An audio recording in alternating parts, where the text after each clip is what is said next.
حضرت امیر المؤمنین ایدہ اللہ تعالی فرماتے ہیں،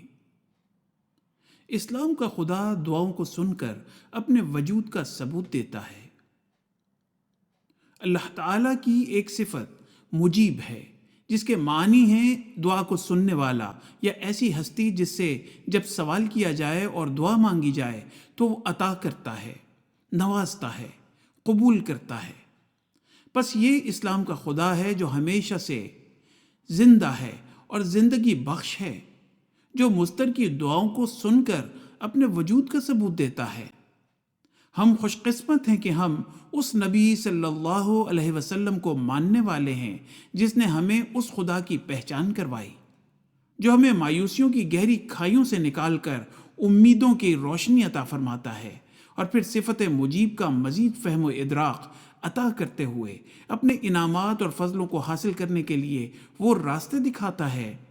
جو اس کے قرب کو حاصل کرنے والے اور اس کی بلندیوں پر لے جانے والے ہیں۔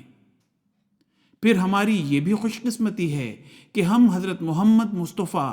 صلی اللہ علیہ وسلم کے اس غلام صادق کی جماعت میں شامل ہیں جس نے آپ صلی اللہ علیہ وسلم کی غلامی کے طفیل ان راستوں کو دوبارہ صاف کر کے ان راہوں پر ہمیں ڈالا جس سے ہم اللہ تعالیٰ کی صفات کا صحیح فہم و ادراک حاصل کرنے والے بنیں اور اس طرف ہمیں توجہ پیدا ہو۔ اور اس نے ہمیں بتایا کہ اسلام کا خدا وہ خدا ہے جو سنتا بھی ہے اور بولتا بھی ہے، دعا مانگو تو جواب بھی دیتا ہے۔ آپ علیہ السلام نے دنیا کو یہ چیلنج دیا کہ آؤ اس زندہ خدا کی پہچان مجھ سے حاصل کرو، کیونکہ اس زمانے میں اس کی پہچان کروانے والا اور اس کو دکھلانے والا میں ہوں۔ ہم خوش قسمت ہیں، جیسا کہ میں نے کہا، کہ زمانے کے امام علیہ السلام نے دعا کی فلسفی کو کھول کر ہمارے سامنے رکھا اور واضح فرمایا۔ اللہ تعالیٰ کی صفت مجیب کا صحیح فہم و ادراک عطا فرمایا۔